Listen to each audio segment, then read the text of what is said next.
Dowd then tried to break from his communist advisors. This time the result was anything but bloodless.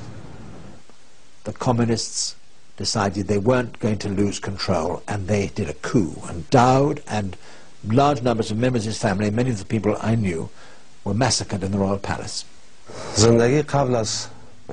Life before the Russian invasion was very simple and normal. People were busy with their lives and their jobs. There was democracy. The government was accepted by people.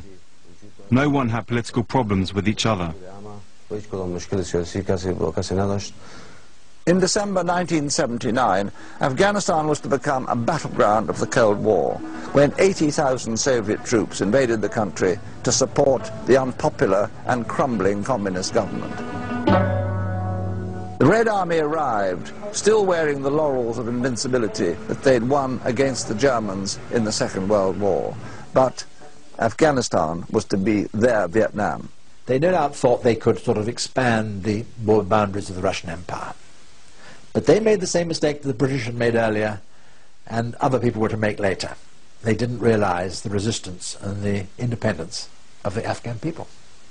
The Soviet forces came into Afghanistan more as a local police operation than a serious invasion.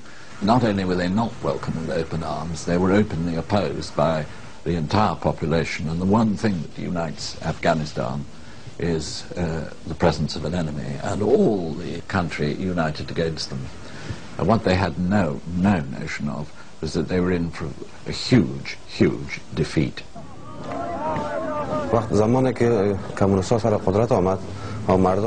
Ever since the communists came to power, people had the feeling that the Russians would come to Afghanistan. Before the Russian invasion, they committed many crimes. They put thousands of people in prison, raped women, tortured and harassed people. And finally, many Afghans emigrated to Pakistan. The Mujahideen were Afghan people who took up weapons and made contact with many parties based in Peshawar.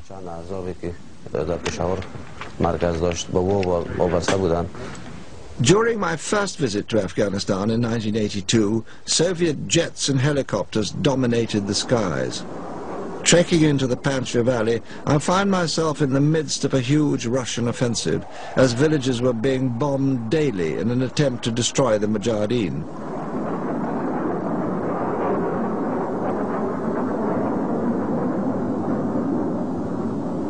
When we got in to the Panjshir Valley, which is north of Kabul, that was where Ahmed Shah Massoud was in charge, and there we found our first impression was what scorched earth policy is really like. Something like 40% of the population had evacuated. Every village had been bombed. The Russians had a policy of going in with a train of tanks and soldiers and just destroying everything they needed to, and then they would pull out again, leaving the place razed. Meanwhile, the villagers retreated to the mountains. I met their leader, Ahmed Shah Massoud, who was a priority target.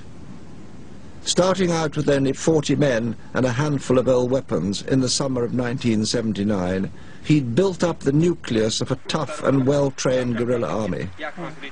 Like Churchill, who told the British at the beginning of the Second World War that they were brave, and they became brave as a result. Massoud did that with his people. He whipped together these young Mujahideen and told them they were heroes, and they became heroes, and they ran rings around the Soviet army.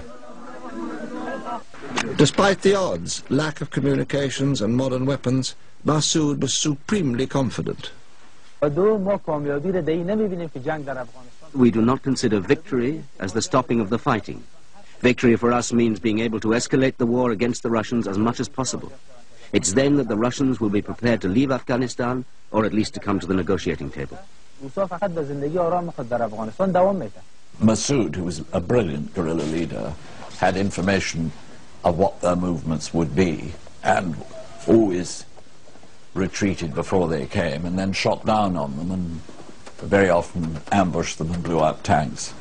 In 1981, I was commander of many villages in Bazaraka Panjshir, which is in central Panjshir. There we gave military training to the people. There were also many operations which took place in Panjshir. The 9th biggest operation, made by the Russian 40th Army, received a lot of casualties, especially in the area that was under my control. In the face of Mujahideen opposition, the Russian forces dropped thousands of anti-personnel mines from the air, maiming and killing thousands of Mujahideen and even more civilians.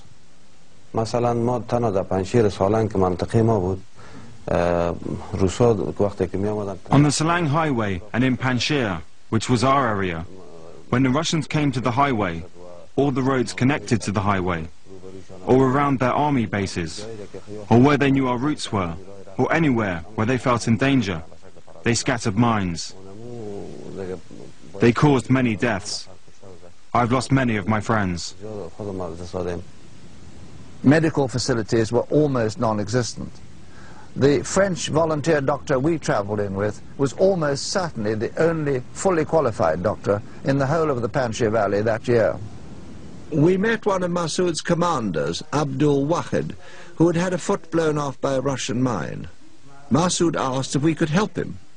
My father said, "I'll see what I can do when I get back to London." And I think several months later, he got a phone call from Pakistan, and there was a voice saying, "Are the arrangements in place, and when should we come?" So I think the arrangements were quite quickly made, and Abdul Wahid came to Roehampton and had a prosthetic leg made there. And this led really to the idea of my father starting an appeal to help disabled Afghans. An awful lot of the soldiers stepped on mines and had their feet blown off. A few months later, those that were lucky enough to get replacement legs through Sandy Gore or other sources were back fighting again, as if nothing had happened. They are a very remarkable race. 2 years later, the war was still grinding on, and I went back to see what was happening. Soviet helicopter gunships were continuing to savage the Mujahideen, and their only means of defense was the Soviet-made SAM-7 missile, which often failed to work.